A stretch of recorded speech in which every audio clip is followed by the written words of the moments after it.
Pranams, Babaji. Pranams at your lotus feet and pranams at the feet of Divine Guru Sri Swamiji Maharaj. Baba, can I take your permission to start the question and answer session? Yeah, my blessings, and thank you for taking up these questions for me and assisting me to hold these sessions. So you are most welcome to start your questions. So, Baba, today's topic is Bhakti Marga and how one can purify their mind and achieve the same Nirvikal Samadhi or achieve the status of pure mind as a self by Bhakti Marga. So, my question is how do you define bhakti? Because once I remember I read Ramana Maharshi has said that bhakti is the mother of jnana. Knowledge appears from the bhakti. From the womb of bhakti, the knowledge appears, the jnana appears. And through the jnana, one attains the pure consciousness. It can be taken so, you see, Bhakti Marga, it's a very wide subject. Yes, We Babaji. cannot define conclusively this is what bhakti. However, we try to understanding a basic definition of Bhakti Marga. Some of the things that I have said first would appear very funny and ordinary, but it's not an ordinary thing. Due to imagination, mind has gone out of control. Yes, Babaji. Using the same imagination, we try to bring it back to divinity here. Mm. So, in bhakti means all the time your attention needs to be on your divine through whichever form or formlessness that you would have adopted. Like God is both form and formless. So, in that way, you can believe God in any form or formless, and you have to fall in love. That is the bhakti. So all the time your mind's attention is on that form, on that name that you would have imagined. Mhm. Like for example, though this entire universe is also a form of the divine only, as Vedas talk, because this has come out of that divinity only. Just like every matter that has come out of the mind is nothing but the mind itself, Mhm. or the mind is a pure consciousness. When thoughts and visions are there, the same pure consciousness, we recognize it as mind. So now if all the thoughts and visions finally has to go, so that is the knowledge you acquire through bhakti.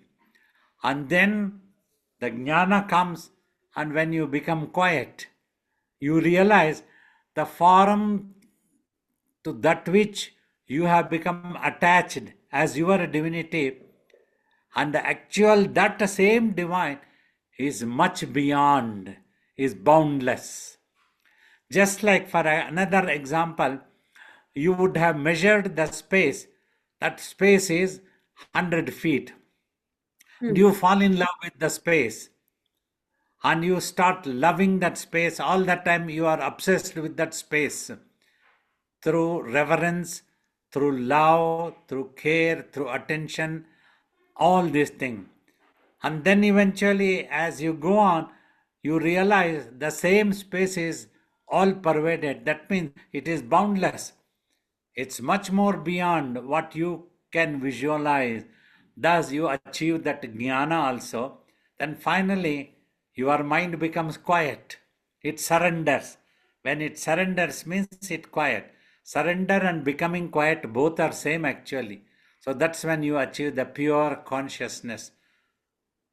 This is what Ramana Maharshi also has tried to tell. Baba, you said that you define very beautifully that the mind has to uh, become one with the deity or one with the um, your Yes, Ishta. So, yes. Baba, is it possible to do uh, bhakti means your devotion, means it's a bit confusing to me that how one can devote their total attention or their total single pointed mind to this divinity which is all around. We have to have a deity in our mind or we perceive. So is it possible that bhakti can be possible with nirguna and saguna, means with image or without image? Definitely possible. Simply you have to fall in love and consider that as divinity. See, divinity is all pervaded. Yes, This, Baba. even in Bhakti Marga also itself, ki sarvavyapi, Hmm. omnipotent. Hmm. So, whatever is all pervaded, and wherever, whatever you get to see, that must be divinity. Thus, your imagination has to rise to a higher level, trying to recognize. Now, first, we told that you need to be paying attention. All the time, your attention needs to be on the divine. Mhm. Now, if you are not sure where all the divine in whichever form it is, so whichever form or formless you come across, consider that as divinity and apply your mind.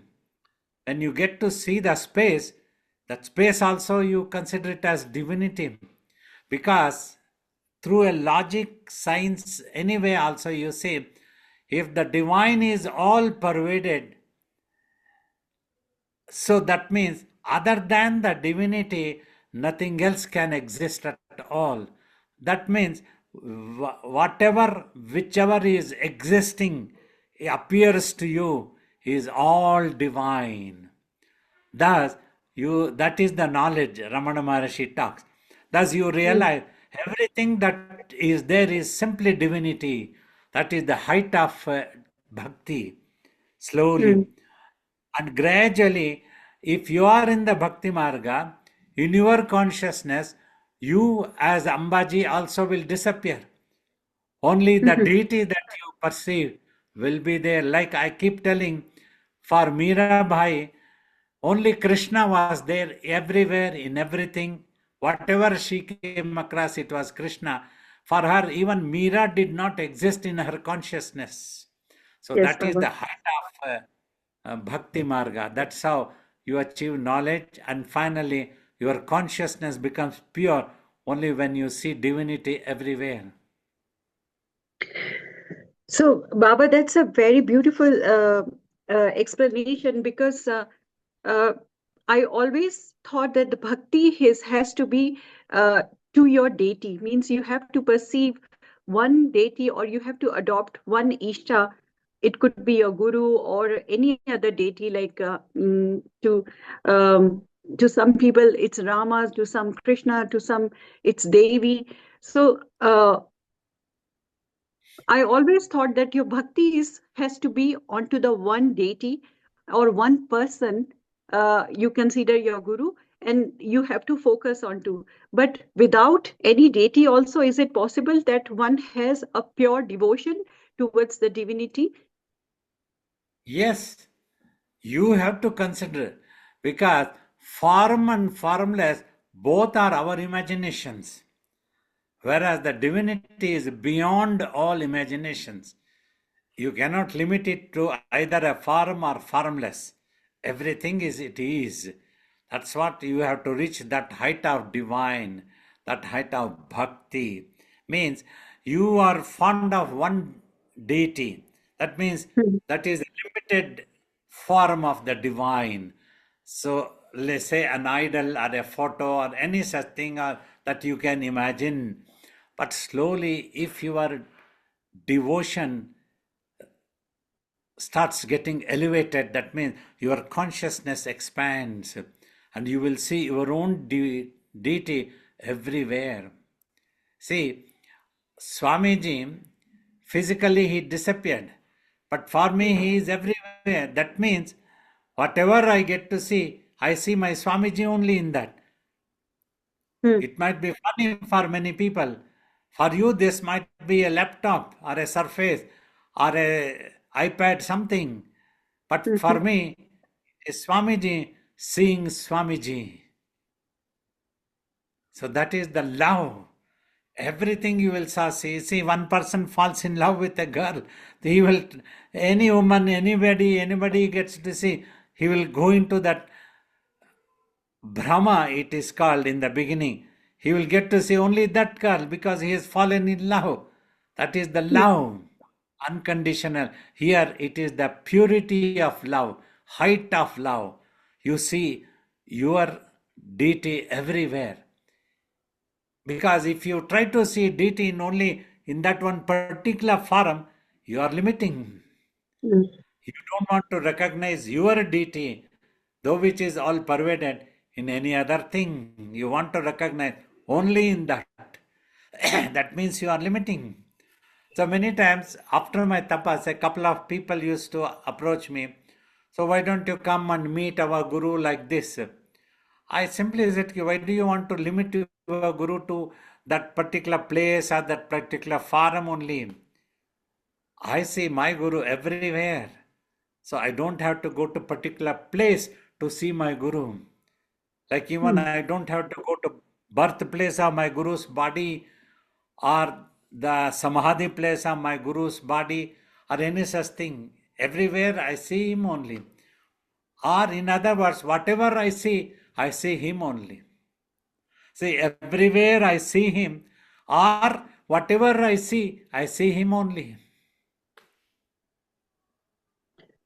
So, Baba, it's means in what I understand, I think you're saying that the single pointedness of the mind and seeing everything as your deity is the pure bhakti.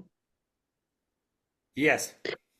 So, Baba, what about if suppose I have a love towards one particular deity? Suppose I love Hanumanji, or I love Ganesha, and I love to worship, do my rituals only to Ganesha, and so does that benefit my mind, or it's just a pure my imagination that okay, I have an idol or a picture of Ganesha on my altar, and I do morning and evening few rituals, and so how does those exercises, those rituals, my spiritual exercise as those rituals benefit my mind, and how it expand my love towards the pure divinity beyond any image?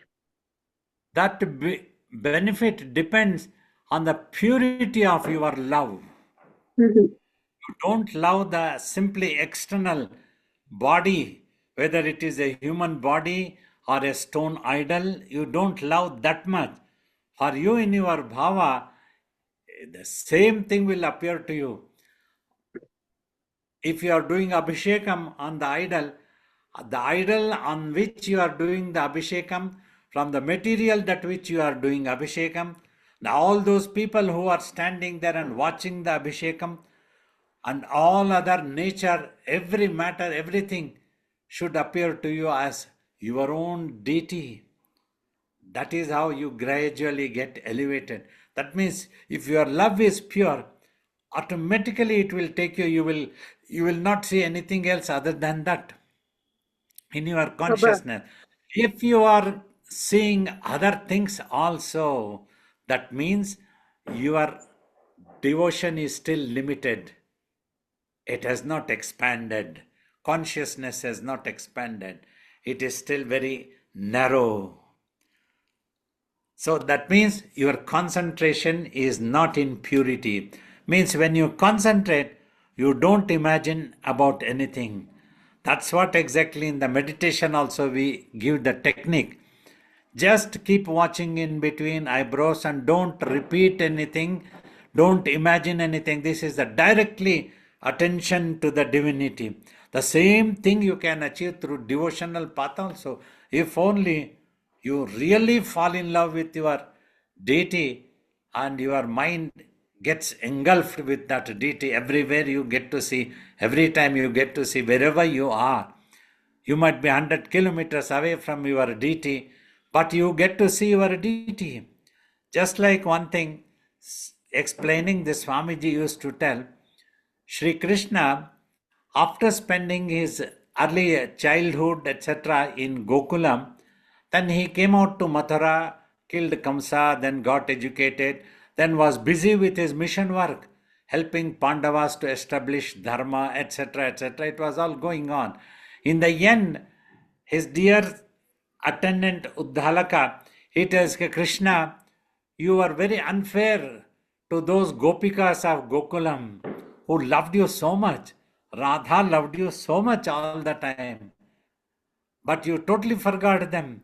You did not attend to them. You never even once went there to see them. You must understand how miserable they might be. Sri Krishna smiles. It is not so. I have not forgotten because they have not forgotten me. It is they who are holding me. They have not given me up at all. They love me so much. They are in remembrance of Sri Krishna only. They don't have anything else to remember. I will prove this to you. You take a chariot, go to Gokulam, tell all those gopikas, Radha, everybody that your Sri Krishna wants you to come to Dwarka now. He is established there in Dwarka. Why don't you come and see him? And then listen to their answer, what they have to say. So when he comes to Gokulam, he meets all the gopikas and Radha tells, Sri Krishna is in Dwaraka, he is calling you. They ridicule, which Krishna you are talking of? Why are you telling that Krishna went away from here to Dwaraka? What Dwaraka you are talking? My Krishna is here. He has been playing with me all the time. Every day he has been playing with me. Every moment I could see him in my heart. My Krishna is here. He never left us and went away. Uddalaka, how do you think that you took away Sri Krishna from us? It's not possible. It's not possible for even Sri Krishna to go away from our hearts. So that was the purity of love. That was the real devotion. For them, the Krishna was there. He never left them at all. So that was the beauty. They said, Ki our Krishna is here only. Which Krishna you are talking about? So that type of elevated devotion has to be there. That is the real purity. That is when, what Ramana talks, you achieve the pure consciousness. Because in your consciousness, there is nothing else. Only your deity is there. And that deity, you are not limiting to one place. It's everywhere. Everywhere.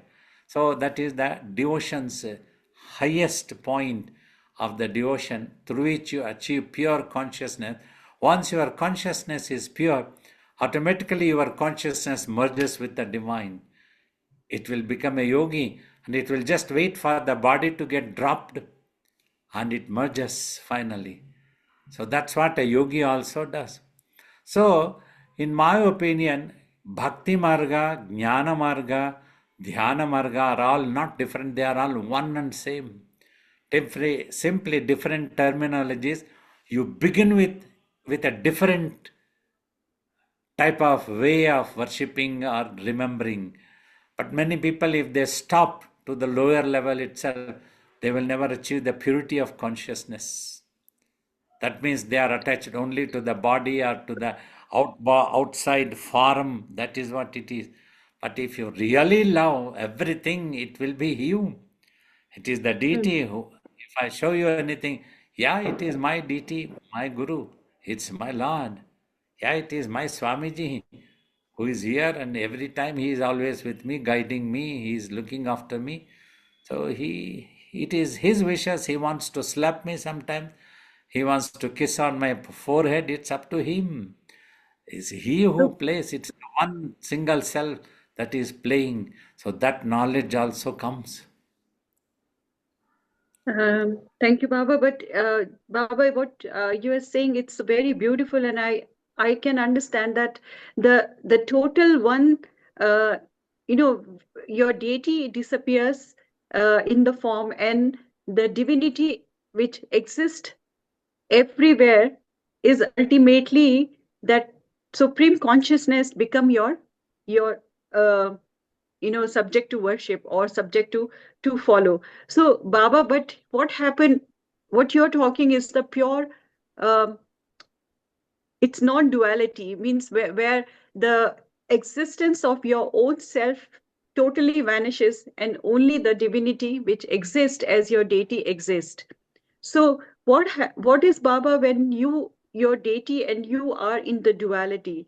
When you love, like uh, Ramakrishna, before attaining the Nirvikalp Samadhi, he used to go feed Kali. He used to talk to Mother Kali. He used to cry in front of Mother Kali and used to say that he used to take every single guidance from the Mother Kali idol. So what is the means?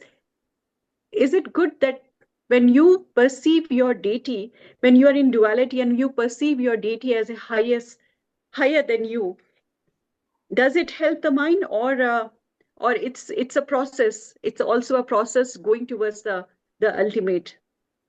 Both. It helps also because Mhm. you see, for example, after tapas, there is no individuality called Shivarudra Balayogi. It merged with one with the divinity or the guru, whomever we perceived as our deity. But in duality, when this world, as long as this body is there, I have to follow certain maryada, the manners. Mhm. That is, Shivarudra Balayogi means is a disciple. Shiva Balayogi, Shivarudra Balayogi is guru. That difference I must show for the people of the world. So whenever I behave, I must behave in this body as a disciple only, sitting at the lotus feet. Must not try to sit on his head or on the dais that Swamiji sits. We have not become Swamiji. That I have to show. That is Maryada. But within me, when I do not exist at all, it is only Swamiji who exists. That is how Hanumanji said, in Dvaita, I am servant and my Lord Rama is my master, my divine. In Advaita, I do not exist, only Rama exists. That is all. So that So is how things go. Your height of your imagination must have reached. Like you are talking of Ramakrishna feeding Mahakali. You start with a bhava and then reach the Mahabhava. When Bhairavi Brahmini made all the Brahmins, Pandits sit down and discuss what is the status of Ramakrishna, they said he is not an ordinary soul. He is equivalent to incarnation, avatara, and he is a Mahabhava. Just like the divine is in Mahasamadhi, whatever bhava is showing is in Mahabhava. He saw only Kali everywhere, he never saw Ramakrishna. Like that they explained. that's very beautiful, Babaji. That it clarifies that there is a, in we can worship the our deity purely perceiving it as the omnipresent divinity, but at the same time we can stay in duality and understand that how big, how vast, and how magnanimous our deity or our uh, Ishta is. Baba, I want to ask you one more thing. Uh, like you always talk about the highest in the sense of the mind attaining the pure consciousness and becoming one with the. So same thing in Bhakti Marga, you always tell us to achieve the highest, which is the supreme, through the even through the bhakti also. But Baba, in this world, when we live our day-to-day life, people have they do everyday worship at their home and they have a limited time, but they don't have that kind of, their life is very busy.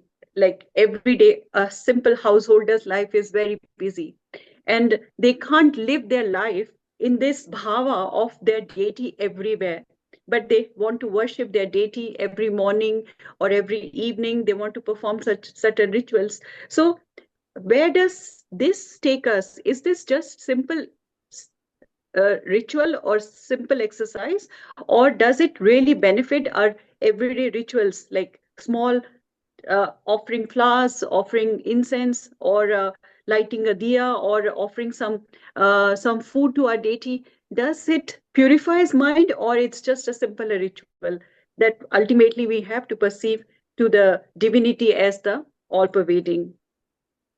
When you perform such a ritual of offering flowers or any such thing, it is expected that you apply your mind also.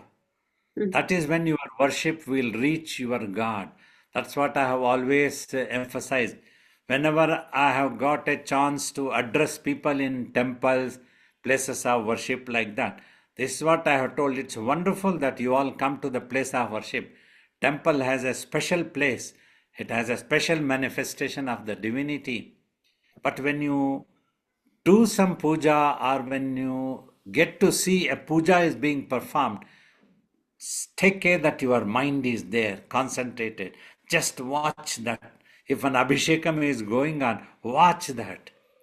Instead of that, if you are watching here and there, then it may be 15 years will go by and you will never learn what devotion is. Simply, even if you go to ashram or a monastery or a guru anywhere, you that 15 years will be just like you go to the engineering college and remain in the first semester only. You are unable to cross that. You don't get through because you have not understood the things of engineering, anything you never read. In the same way here also, devotionally, you will simply remain in that nursery school only, showing all your anger, as your frustrations, as your this, as that, all such things keep happening in your life. You don't change at all. But if you get to see your real divine, when your mind gets purified, then you overcome all emotions and slowly your consciousness becomes purified because you get to see only divine. And the rest all disappear. All the universe disappears for you. Only your divine is there. Though bodily you might be performing duties also, certain things also, you might be moving, you might be eating, just like a yogi also, eating or moving or talking. But all the time in his consciousness is purely settled in itself. There, effortlessly due to sadhana, it is settled. In Bhakti Marga also, the same thing can be achieved, provided you follow this rule that you become obsessed with your deity, with the divine. The divine is here. If you undergo some difficulty, concentrate. It is the divine who is testing me. It's for a larger cause. He is giving me this trouble. Maybe he is training me for something. Maybe he has better things in his store for us. Something he is slapping me for. That's good.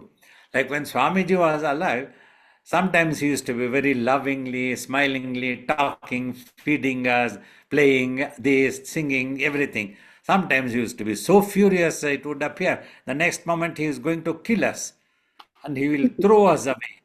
So that type of terrifying thing. But slowly, slowly, as we loved him so much, both had the same effect inside our consciousness.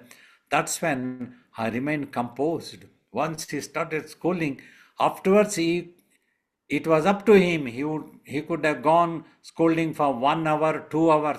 All those 1 hour, 2 hour my mind used to remain composed, at peace. So my Lord is loving me so much like this.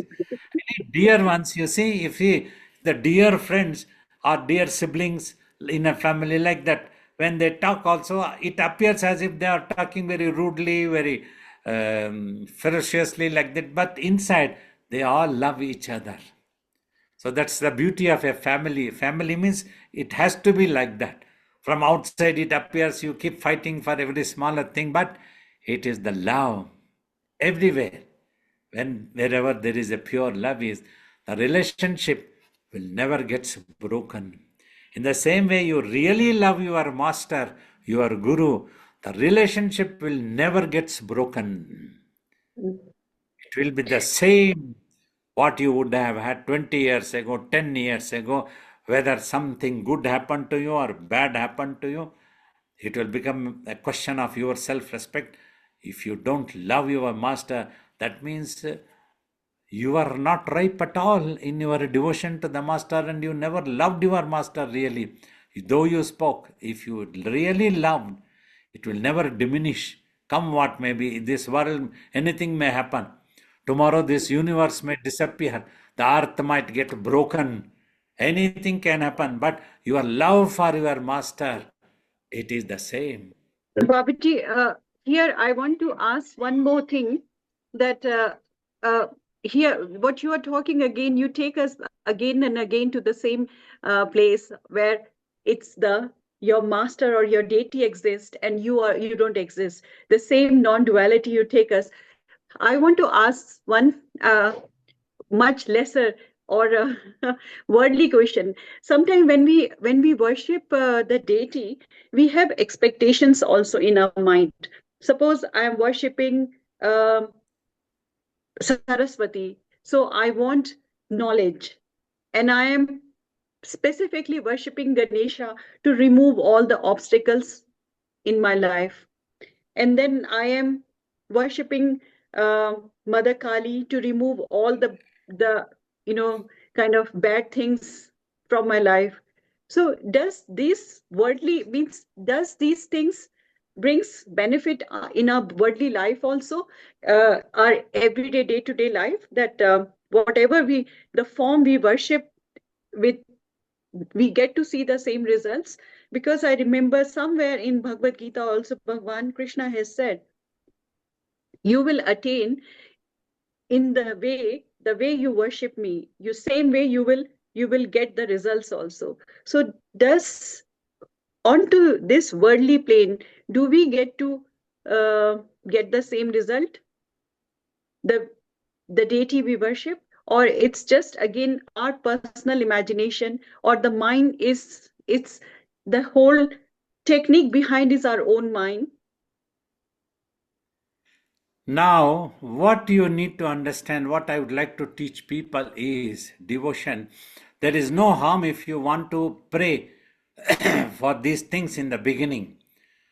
Slowly, slowly, you will get to see the same divine will induce you to get elevated. Once or twice, he will give you what you want. And just Mm, like mother will give what the child wants, then the third mm, time, fourth time, if the child is becoming habitual, then mother mm, will start scolding the child. Enough.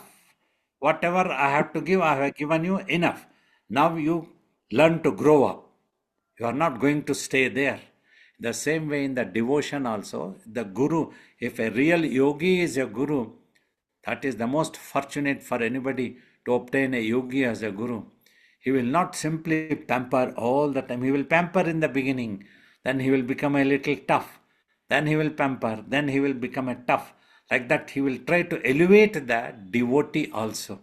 So, in the mm, beginning, even if you pray is no harm, the divine will grace upon you. But you will get to see that divine is actually would like you to get elevated to the higher level of consciousness.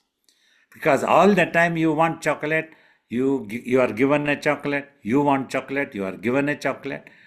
That's what everybody wants in this world. So you want everything to happen according to your wishes. You mm, don't want the world to move on according to its rules and regulation. You want the whole universe to dance to what you want. That's mm, what the prayers will become narrow minded and selfish. You are considering your physical body as yourself, and based on the needs of that physical body only, you will be praying. mm. Let it be morning, let it be only winter, let it be only summer. Whatever you want at that moment, it has to happen because you are not liking the other thing. So Yes, you Baba. realize one day that how selfish you are. When you realize, then you start surrendering. Then the prayers will get elevated if that happens.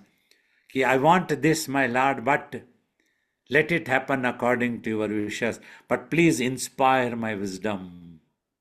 Mm, So, like that, it gets elevated. Then only you will be promoted to the next class of Bhakti Marga. That's what a yogi guru tries to train people into such a devotional path. But many people fail, they don't understand.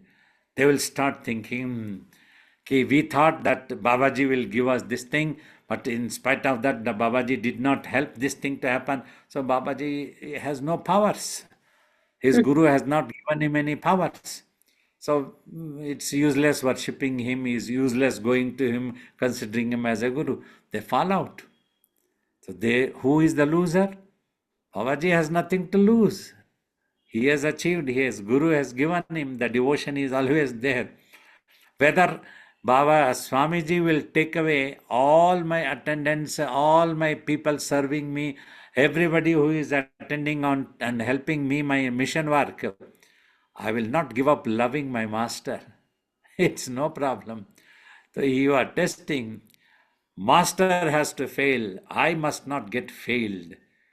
That should be the devotion. Master will have to accept that, okay, you are okay now, you are past. That type of love must be there. Come what may be. You take out everything. You trouble this physical body. You humiliate this physical body. You take out this ashram also, no problem. I will love.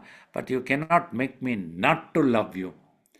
Accept that power which is not with you. You can do anything you want because you are the master. You are the Lord. Universe is yours. You can do anything. But inspire my wisdom that I love you all the time. That must not go away. No problem if you don't fulfill my wishes. No problem. It's your wishes. Something good is there. That is how you get elevated in devotional path. That is the real devotion. But majority of the people, they don't know what devotion is. They simply think, I have to pray and it has to be granted. Otherwise, Babaji doesn't have any powers. They accused Swamiji also. Oh, Swamiji doesn't have any powers. What 12 years of tapas he did? He doesn't seem to have any powers to protect us. How could that lady got killed? Swamiji did not protect her. 50 years ago, several of devotees left Swamiji and went away. Local devotees, I am eyewitness, I was here 50 years ago when such a thing happened. I used to wonder what type of devotion is these people. Just because of this thing has happened. So they don't want to love Swamiji anymore. They don't want to be devoted to Swamiji anymore. Oh God, how can I tell these people they are losers? They will lose it. They will lose it. So that is how the devotional path, if the knowledge is coming, this comes naturally if you have a pure love. That's what I told when the worship is being done. If your mind is there, then gradually your mind will become pure consciousness automatically. If your mind is not there, it is running anywhere else, and you want your deity to fulfill all your wishes, whatever you want, because you yourself don't know what are you going to ask tomorrow, what are you going to ask the day after tomorrow. Anything might come to your mind and you will start asking. There is no limit for you to ask. And all such things must be fulfilled by your Guru. Only then you will certify that your Guru has powers. So you think if you are educated, does this make any sense? Who the hell Can are I, you to give certificate to your Guru? What he has achieved and what he is, who the divine is. One person has session. It looks that that divine is holding somebody to do tapas or not to do tapas in him. That is all the divine. This is ridiculous. yes, He is yes, not Baba. holding anybody from coming to him. Today you want God, he is ready to accept you, provided you really want him. He will never stop you. He is never holding it as a ball that I will give you tapas only if you give me $500 million. He doesn't need that thing. Such a thing keeps coming in the emails, and for educational purpose only I am talking how we need to understand this devotional path. This is a wonderful topic. It has no end. Such a wide subject. Bhakti cannot be understood in 2 words, in one definition, impossible. It is such a great tapas. Bhakti means also is tapas, nothing less than that. So if you cannot understand God as it is, just like you cannot measure space as it is. But even a little bit of criteria comes to your consciousness. What this all-pervadedness means. My God. You will be shaken. Your head will be, what was I thinking about this divinity? Was I going to ask with small things, small things I was going to trouble? What an idiot I was. My God, God, please forgive me. I was all the time asking for a chocolate, for an ice cream. Stupid. I was. I wanted you to behave as I wanted you to behave. I'm really sorry. Forgive me, my Lord. Forgive me, please. Forgive me. You do whatever you want. You play whatever you want. Please inspire my wisdom. That's how the prayers will have to get elevated. If your consciousness becomes pure, automatically it will come. These things nobody taught us. From childhood we learned because there was pure love. We were not ready to give up that love to our God or our Master. Once I saw Swamiji has surrendered means I was not ready to give up that love. Even if Swamiji tested me, he wanted to scold me, he killed me, anything. So a guru told one, you see this boy, even if I cut him into pieces and throw him into river, he will get joined and come back to me. Can you understand what Yes, that Baba, tattva that that's a Swamiji was? that's Devotion phenomenal means. because it's not possible for any of us. The love, the surrender, the devotion you had for your Swami, and you still continuing serving him, considering him your master, and you as his servant. None of us has that capability. Definitely, you're a superhuman for me, Babaji, because it's unbelievable that at the age of 70 you have the same reverence, same love, same devotion, same surrender what you had 50 years back for your master. It's not an easy thing. Yes, Baba, we always want our deity, our guru, our ishta to behave or give what we want. So the bhakti ultimately shrink to the wanting. A bhakta wants something in return of his bhakti or her bhakti. But ultimately, that's not the bhakti. That's a deal. That I pray to you and you give me this. The bhakti is that I surrender at your lotus feet, and you do whatever you like, whatever you want. Let that acceptance, that's until that surrender comes, bhakti is not yet started even. Baba, it's a very beautiful topic because it has opened my eyes also. I have understood that how narrow-mindedly we think about the bhakti.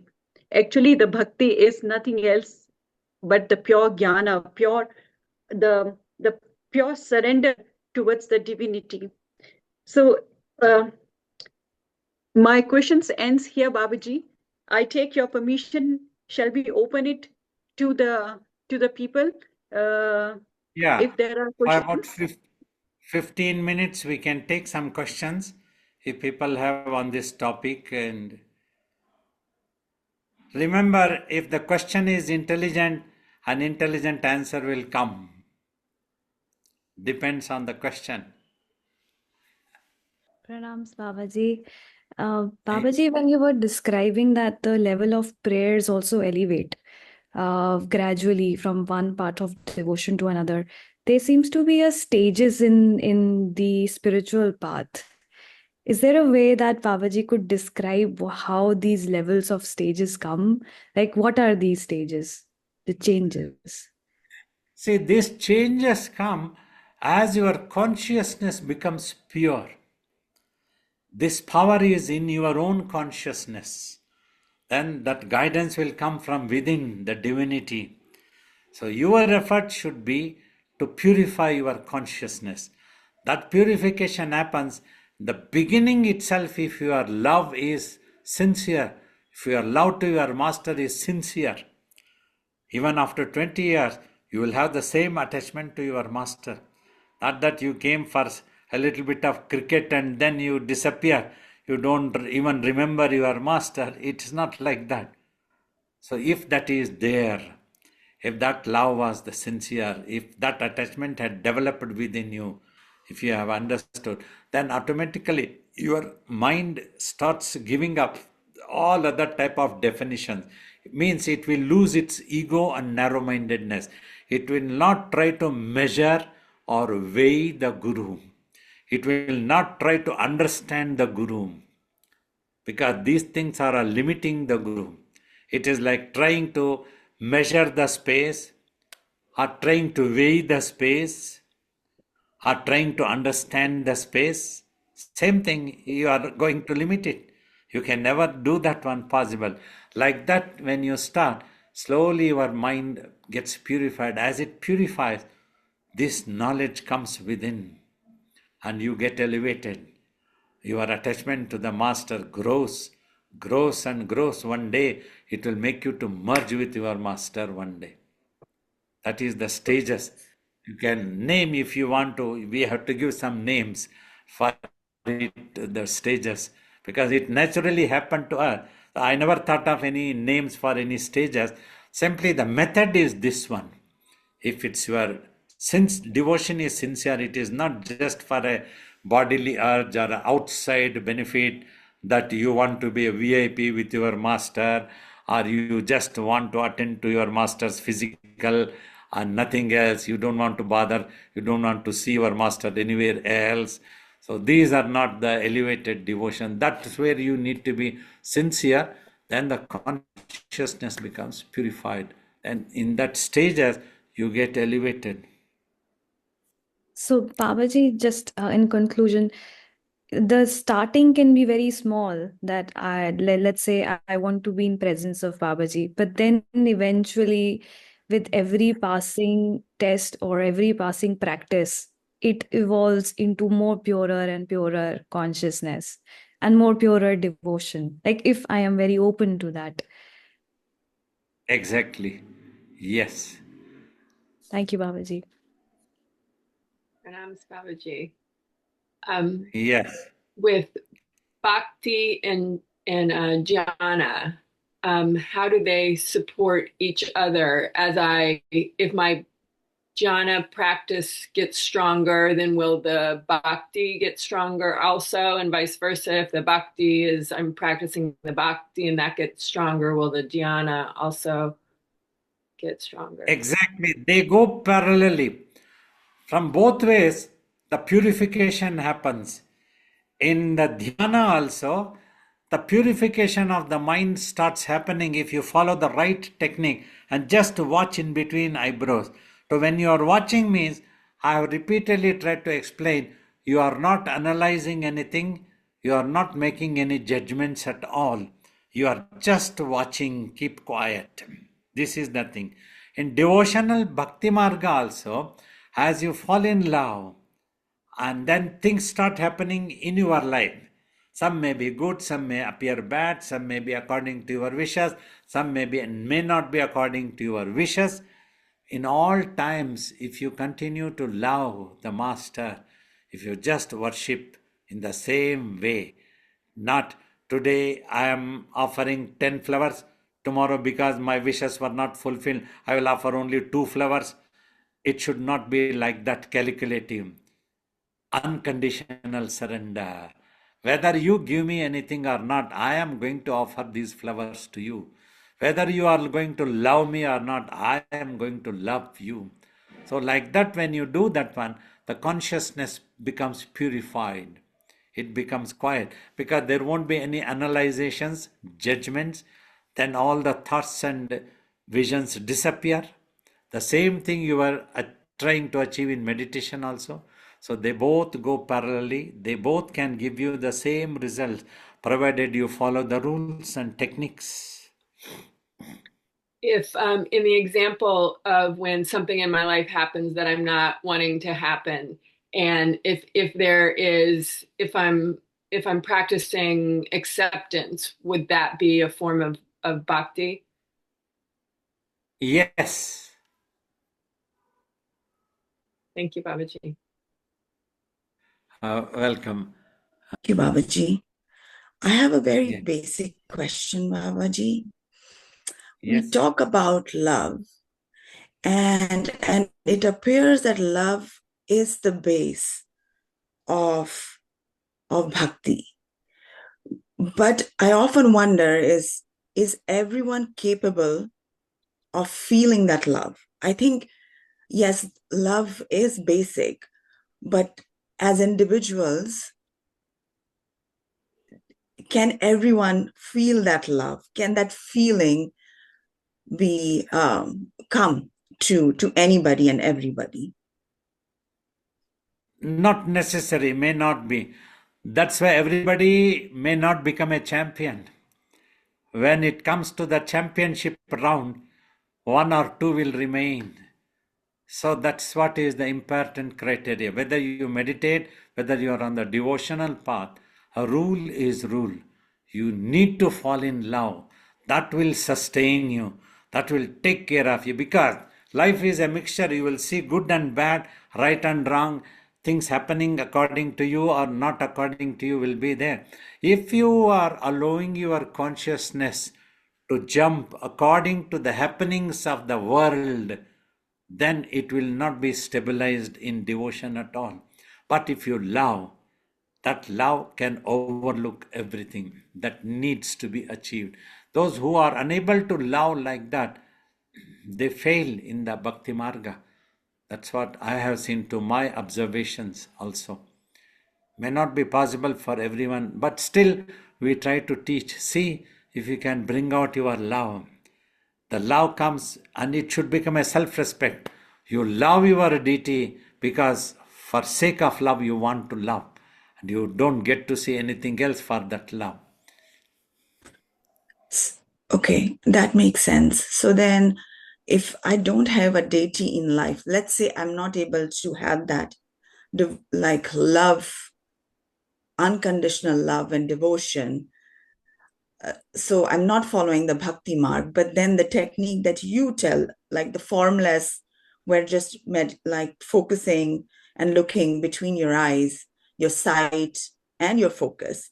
And I feel like that does that mean that love is absent there, or no, when you're following the technique without that emotion?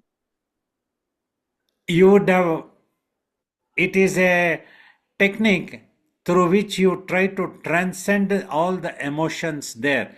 Even if emotion is not there, it is not necessary that a love has to happen through emotion only. But as long as the earning is there, you want to do that. You want to disciplinely sit and meditate to that. So that also need to be considered as a love above emotions. Okay, well, yeah, that makes sense. Thank you, Babaji. Pranams, Babaji.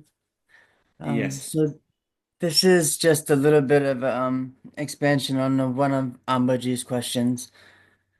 When I go to the temple or I'm doing puja in my home shrine, um, I I have a very much love and fondness for all the devas, and even though I've consider Lord Shiva as my Ishta Deva, I spend just as much time with the other devas as well. And I know you said to not limit them to a single attribute, like don't limit Ganapati to obstacle removal or something like that. But if I'm seeing them as all manifestations of the same one divinity, and that they all have the same, infinite power, infinite,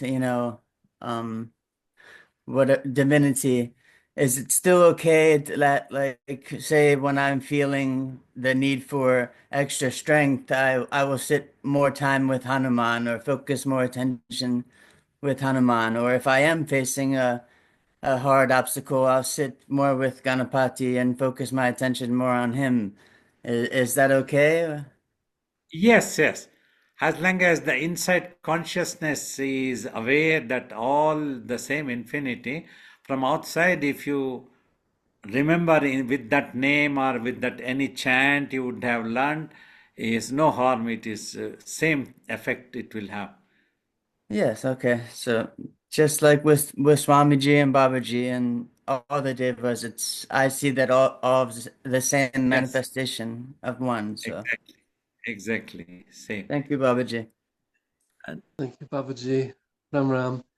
Uh, Babaji, When you are talking, when you met Swamiji and you're talking about that formation of bhakti that you had, and now when you're talking about Swamiji after your more profound realization, when you refer to Swamiji now, you're referring to that's everything, that complete universe, that being was just a representation of, and probably now a small representation of.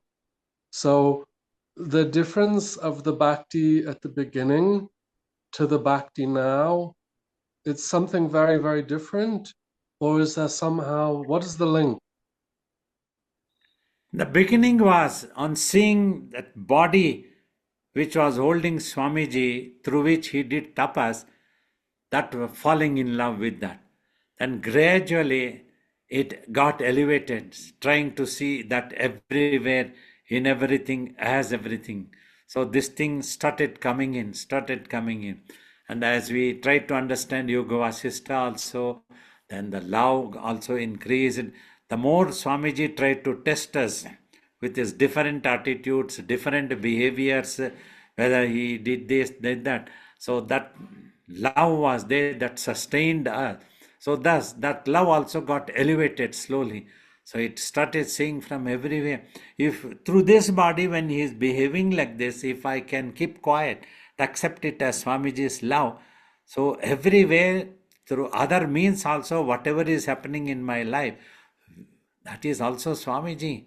So we have to accept it. Like that, the mind got elevated. So slowly, that's how it became ripened.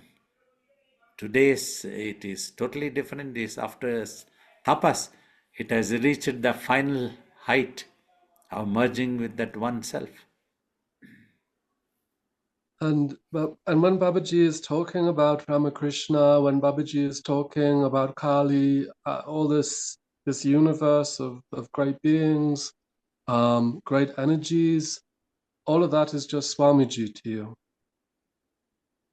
Yeah, because it's all the same. It's all one divinity. All these yogis merged with the ultimate truth.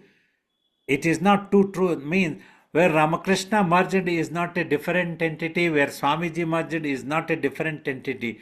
It is all in one entity called the Parabrahman. So thus, all of them, when I remember, for me it is Swamiji only. Got it. Thank you, Babaji. So it looks all the questions have come to an end. Ambaji, thank you so much for some wonderful questions that you gave an opportunity to me. And as the new things asked for the same devotional path, new things keep coming and the questions are new.